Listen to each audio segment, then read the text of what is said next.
जय हिंद साथियों, आज हम लोग पढ़ेंगे प्रकाश। दोस्तों क्या पढ़ेंगे? प्रकाश के बारे में पढ़ेंगे। हमारा टॉपिक होगा प्रकाश।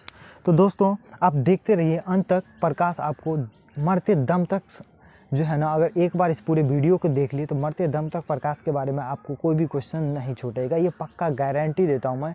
आप वीडियो लास्ट तक देखें दोस्तों, ठीक है। अब देखिए क्या कह रहा है प्रकाश। आई होप कि आप हमें देख रहे होंगे वीडियो के माध्यम से। तो इसमें क्या है कि आप हमें देख रहे हैं, इसका मतलब है कि प्रकाश के माध्यम से आप हमें देख रहे हैं। अगर प्रकाश ना होता तो आप हमारी वीडियो को नहीं देख पाते, या हम अपने आसपास की किसी भी वस्तु को जो देखते हैं वो प्रकाश के माध्यम से देखते हैं। अगर प्रकाश ना हो तो हम किसी भी वस्तु को नहीं देख सकते। आई होप एक एग्जांपल आप खुद ले सकते हैं कि आप अपने फ़ोन का जो है ना, या जो भी चीज़ आप यूज़ कर रहे हैं उसका अगर आप स्क्रीन को जो है ना लाइट कम कर देंगे तो आपको ये वीडियो धुंधला दिखाई देगा। कहने का अर्थ है कि आप वीडियो सही से देख नहीं पाएंगे, या फ़ोन के अंदर जो फंक्शन है वो सही से दिखाई नहीं देगा। तो इससे निष्कर्ष निकलता है कि प्रकाश एक माध्यम है जिससे हम किसी वस्तु को देख सकते हैं।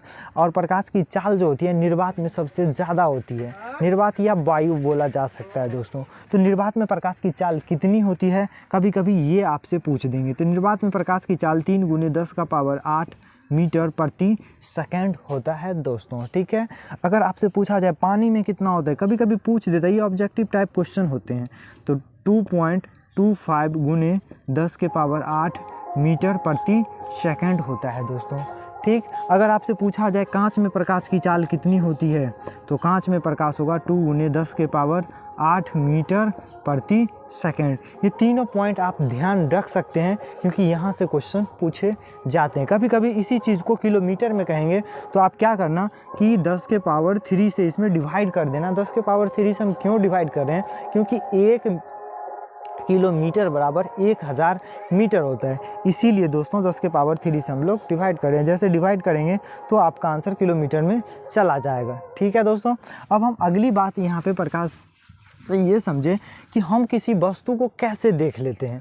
तो देखिए दोस्तों, जैसे मान लीजिए कि आप हमें देख रहे होंगे या आप अपने आसपास की किसी भी वस्तु को देख रहे होंगे, ठीक। तो इसमें क्या होता है कि जैसे ही उस वस्तु पे प्रकाश पड़ता है, प्रकाश पड़ने के बाद वो रिटर्न होकर के हमारे आँखों तक पहुँचेगा, तभी जा कर के हमारे आँख पे उसका जो है ना उल्टा प्रतिबिंब बनता है और हमारी मस्तिष्क जो है उसे सीधा करके सोचता है, ठीक है दोस्तों। जैसे मान लीजिए कि हम इस बोर्ड को देख रहे हैं, तो बोर्ड से प्रकाश रिफ्लेक्ट हो करके हमारे आँखों तक आता होगा और फिर जा कर के हम इस वस्तु को देख पाते होंगे। और हमारे पीछे क्या है अभी हम नहीं देख रहे हैं, इसका मतलब है कि पीछे से जो प्रकाश का रिफ्लेक्शन हो रहा है वो हमारे आँखों तक नहीं पहुँच रहा है। और जब हमारे आँखों तक नहीं पहुँचेगा तो हम उस वस्तु को नहीं देख पाएंगे। तो इस तरीके से हम किसी भी वस्तु को देख लेते हैं, ठीक है दोस्तों। अब यहाँ पे एक पॉइंट पूछा जाता है कि सूर्य से जो प्रकाश आती है उसमें हमें कितना समय, मतलब कितने समय में यहाँ तक पहुँच जाए। तो ये क्वेश्चन कभी कभी यहाँ पे ज़्यादातर बुक में लिखे होते हैं 500 सेकंड। 500 सेकंड को अगर हम मिनट में कवर करेंगे तो 8 मिनट 20 सेकंड आता है। जबकि आप अगर लुसेंट बुक पढ़ते होंगे तो उसमें लिखा होगा 8 मिनट 16 सेकंड। यानी पृथ्वी तक सूर्य का प्रकाश पृथ्वी तक आने में 8 मिनट 16 सेकंड या 8 मिनट 20 सेकंड। आपको ये ऑप्शन के अनुसार चलना है। अगर मान लीजिए कि 8 मिनट 20 सेकंड है तो आप 20 सेकंड लगाएंगे, अगर 8 मिनट 16 सेकंड है तो 16 सेकंड। कभी कभी ये भी पूछ देते हैं कि चंद्रमा से पृथ्वी तक प्रकाश को आने में कितना समय लग जाता है, तो 1 minute 28 second. 1 minute 28 second. 1 minute 28 second को अगर आप सेकंड में 1 मिनट 28 सेकंड को अगर हम दोस्तों सेकंड में करेंगे तो ये 60 हो गया, और ये तो आपको 88 सेकंड लिखे हो सकते हैं। ऐसे करके क्वेश्चंस आ जाते हैं दोस्तों। अब हम लोग समझेंगे, अब हमें समझना है प्रकाश की जो है कुछ गुण के बारे में समझेंगे। जैसे मान लीजिए कि ये प्रकाश निर्वात में इतना, और लेकिन हाँ प्रकाश निर्भर किस पे करता है कि किस में कितना प्रकाश की चाल, किस में अधिक होगा और किस में कम। तो ये अपवर्तनांक पे, अपवर्तनांक जितना कम होगा उतना प्रकाश का चाल अधिक होगा। अगर आपसे पूछा जाए कि अपवर्तनांक सबसे ज़्यादा किसका होता है, तो हीरा का अपवर्तनांक सबसे ज़्यादा आता है, 2.42 होता है। और ये क्वेश्चन भी कितने बार रिपीटेड हो चुके हैं दोस्तों। हीरा का अपवर्तनांक 2.42 होते हैं, जिसके कारण इसमें प्रकाश की चाल सबसे कम होता है। तो यहाँ पे दो क्वेश्चन क्लियर हुए कि हीरा का अपवर्तनांक कितना होता है, तो 2.42, और इसमें प्रकाश की चाल अधिक होता है या कम होता है, तो सबसे कम होता है। और हीरा के बारे में जानेंगे तो दोस्तों हीरा जो है ना दुनिया के सबसे कठोर वस्तु में से एक है। यानी एक एक माना जा सकता है इसको। और हीरा जो है कार्बन का अप्रूफ है। बाकी चीज़ हम केमिस्ट्री में पढ़ेंगे दोस्तों, अभी हम लोग फिजिक्स की प्रकाश पढ़ रहे हैं। अब हम यहाँ पे समझेंगे किरण के बारे में। किसके बारे में? किरण क्या होता है, किरण क्या होता है, इसके बारे में हमें समझना है। तो किरण क्या होता है? प्रकाश जिस पथ पे गमन करेगा ना दोस्तों, जैसे मान लीजिए प्रकाश का रास्ता है, प्रकाश का अगर ये रास्ता है, प्रकाश इस पथ पे गमन कर रहा है, तो इस गमन पथ को ही हम लोग क्या बोलेंगे? किरण बोलेंगे। क्या बोलेंगे? किरण बोलेंगे दोस्तों, ठीक। अगर हम अगली बात समझें कि किरण पुंज क्या होता है, कभी कभी आपके बुक में आप सिलेबस पढ़ रहे होंगे तो आपको किरण पुंज मिलेगा। किरण पुंज को समझिए, किरण और पुंज मतलब कि किरणों के कई समूह होंगे ना, तो उसे किरण पुंज कहा जाएगा, यानी किरणों के समूह को हम लोग किरण पुंज कहते हैं। और किरण पुंज जो है ना 3 प्रकार के होते हैं। कितने प्रकार के? 3 प्रकार के।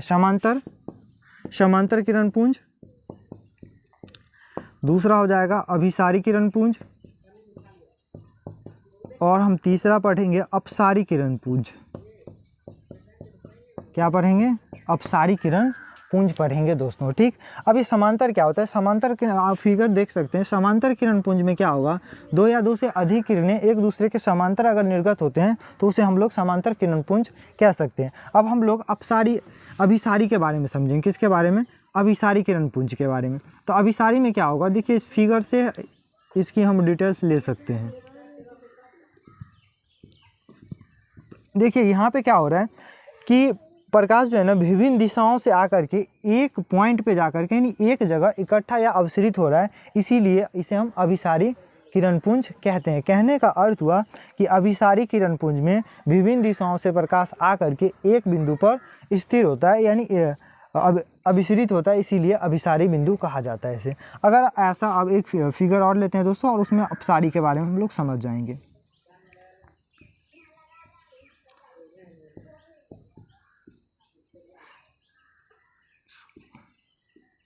इसमें देखिए दोस्तों क्या हो रहा है, इसमें क्या हो रहा था, इस फिगर में देखेंगे तो इसमें जो है ना विभिन्न दिशा से आकर के एक बिंदु पर इकट्ठा हो रहा था, और इसमें क्या हो रहा है कि एक बिंदु स्रोत से कई दिशा में प्रकाश फैल रहे हैं। तो दोनों में अंतर क्या है कि अभिसारी में क्या होगा कि सभी प्रकाश एक जगह आकर के अभिसरित होती है, और अपसारी में क्या होता है कि एक बिंदु से कई दिशा में प्रकाश फैल जाएंगे, तो उसे हम लोग अपसारी कहेंगे। क्या कहेंगे? अपसारी। जब एक बिंदु से प्रकाश कई दिशा में फैल जाए तो उस बिंदु को हम लोग क्या बोलेंगे? अपसारी बिंदु। और उसको बोलेंगे जब एक ही बिंदु पर कई दिशा से प्रकाश आकर के मिल जाए तो उसे हम बोलेंगे अभिसारी बिंदु। कोई दिक्कत दोस्तों? अब ये बात आपको समझ में आ गया होगा, ठीक। अब हम लोग समझेंगे वस्तु के बारे में। अब यहाँ पे देखेंगे पारदर्शी, अपारदर्शी और अर्धपारदर्शी। पारदर्शी को कहीं कहीं पारगम्य भी लिखा हो सकता है दोस्तों, तो आप वर्ड से कन्फ्यूज़न में ना पड़े। पारदर्शी क्या है? इसके नाम से भी स्पष्ट है कि पारदर्शी क्या होता है। पारदर्शी का अर्थ यहाँ पे क्लियर हो रहा है कि जिससे प्रकाश आर पार हो जाए उसे हम लोग पारदर्शी वस्तु कहते हैं। जैसे कांच हो गया, कांच से आप देखे होंगे, कांच से आप देखिएगा टर्च मार करके इस साइड से उस साइड प्रकाश निकल जाएगा, पूर्ण रूप से स्पष्ट चला जाएगा। उसी तरह पानी देखिए, पानी में भी प्रकाश आर पार हो सकता है। नहीं होगा तो एगो पाइप ले लीजिएगा, उसमें पानी भर, लेकिन दोनों तरफ खाली होना चाहिए, गैप होगा, उसमें पानी डाल दीजिएगा, टर्च मारिएगा, देखिएगा कि आपका जो है ना प्रकाश आर पार हो रहा है। आप एग्जाम्पल के रूप में आप देख सकते हैं। तो इसका मतलब हो गया कि पारदर्शी वस्तु वह वस्तु होगा जिससे प्रकाश आर पार कर जाए। जैसे एग्जाम्पल में लिया जाए तो जल ले सकते हैं, वो भी शुद्ध जल लेना है दोस्तों। कांच ले सकते हैं, और कांच में भी घिसा नहीं, पूरा फ्रेश कांच होना चाहिए, ठीक। अब अगली बात हम लोग समझेंगे अर्धपारदर्शी। क्या समझेंगे? अर्धपारदर्शी।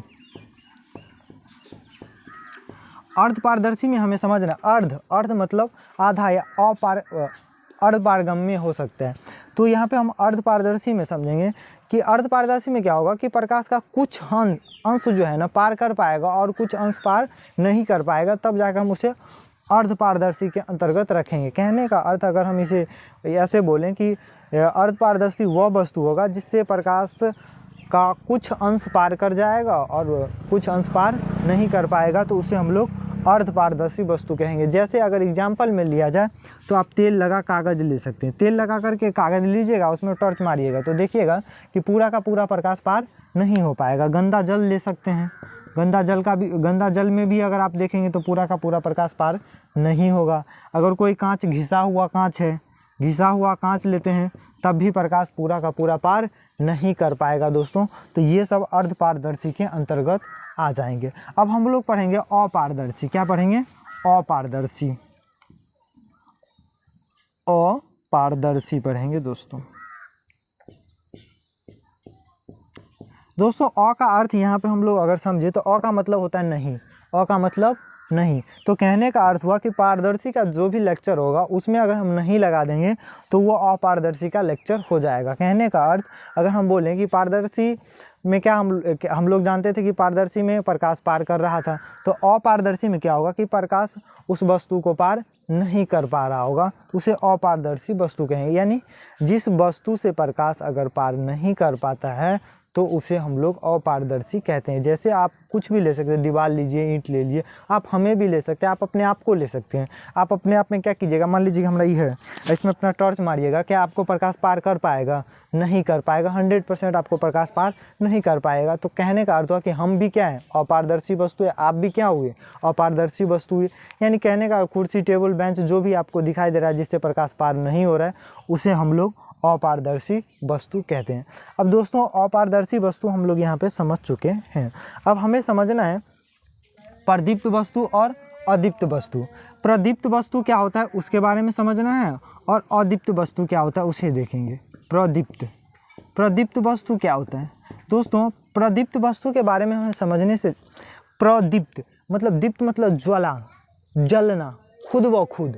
कहने का अर्थ हुआ प्रदीप्त, यानी कहने का अर्थ हुआ इसमें किसी दूसरे का सहारा न लेकर के वो खुद अगर जल रहा है तो उसे हम प्रदीप्त के अंतर्गत, जैसे सूर्य को हम प्रदीप्त वस्तु रख सकते हैं क्योंकि वो खुद व खुद जल रहा है। उसे कोई जला नहीं रहा है कि आप इतने बजे जल जाइए, आपका टाइमिंग 6 बजे है, 6 बजे आप आइए, शाम 6 बजे आप अंधेरा मतलब डूब जाइए। ठीक, तो ऐसा ये मतलब ऐसा तो कोई है नहीं, या आप या हम या कोई भी व्यक्ति उसे टाइमिंग तो फिक्स नहीं कर रखा है कि आप इतने बजे उगना है आपको और इतने बजे। तो हम सूर्य को प्रदीप्त वस्तु के अंतर्गत रखेंगे। क्यों? क्योंकि प्रदीप्त वस्तु का अर्थ होता है कि वह वस्तु जिसके पास स्वयं का प्रकाश हो, और वो किसके अंतर्गत आएगा? प्रदीप्त वस्तु के अंतर्गत आ जाएगा। प्रदीप्त या आत्मदीप्त लिखा हो सकता है क्योंकि बुक में हर तरह के लैंग्वेज अलग अलग होते हैं। तो आत्मदीप्त या प्रदीप्त बात एक ही हुआ, यानी कि जिस वस्तु के पास स्वयं का प्रकाश हो उसे हम लोग प्रदीप्त वस्तु कह सकते हैं। तो कहने का अर्थ हुआ सूर्य जो है ना आत्मदीप्त बोलिए या प्रदीप्त वस्तु है, क्योंकि सूर्य के पास खुद का प्रकाश होता है। ठीक है दोस्तों, अगर हम यहाँ पे सूर्य की बात करें तो यहाँ सूर्य जो है ना पृथ्वी का सबसे बड़ा जो है ना ऊर्जा का स्रोत है। पृथ्वी पे सबसे बड़ा ऊर्जा का स्रोत किसे माना गया है? तो सूर्य को माना गया है, क्योंकि सूर्य से ही सबसे बड़ी एनर्जी हम लोगों को मिलती है, मतलब ऊर्जा मिलता है। ठीक है दोस्तों, अगर हम प्रदीप्त वस्तु आप समझ गए हो, अब हम लोग अदीप्त वस्तु समझेंगे, जिसके पास अदीप्त मतलब कि अ का मतलब नहीं, मतलब जिसके पास स्वयं का प्रकाश नहीं हो उसे हम लोग क्या बोलेंगे? अदीप्त वस्तु। जैसे इसमें सबसे बड़ा एग्जाम्पल होता है चंद्रमा। दोस्तों ये चंद्रमा लोग या हम लोग, आप लोग भी जो भी है सब लोग कहते होंगे कि नहीं इसके पास जो है ना मतलब चंद्रमा तो वैसे भी मतलब उसमें प्रकाश होता है तो वो दिखाई देता है। नहीं, ये सूर्य के प्रकाश से ही चमकते हैं, इसका अपना प्रकाश नहीं होता है, इसीलिए इसको जो है अदीप्त की श्रेणी में रखा गया। किसके श्रेणी में? अदीप्त में। अदीप्त की श्रेणी, यानी ये अदीप्त वस्तु है, इसके पास खुद का प्रकाश नहीं हो सकता है। चंद्रमा हो गया, और जितने भी ग्रह है, ग्रह सब भी के पास प्रकाश अपना का नहीं होता है, ग्रह भी इसी के अंतर्गत अदीप्त वस्तु के अंतर्गत भी आ जाते हैं। ठीक है दोस्तों, तो ये बात आपको समझ में आ गया होगा। दोस्तों अब हम लोग छाया समझते हैं। क्या समझेंगे? छाया। अगर छाया क्लियर हो जाता है तो दोस्तों ग्रहण जो होता है वो भी क्लियर हो जाएगा। छाया को अच्छे तरह से समझना जरूरी है कि छाया कैसे बनता है। अगर छाया समझ में आ गया तो हम लोग सूर्य ग्रहण और चंद्र ग्रहण को बहुत ही अच्छे और सरल ढंग से समझ जाएंगे। तो कहने का अर्थ छाया, देखिए छाया कैसे बनता होगा।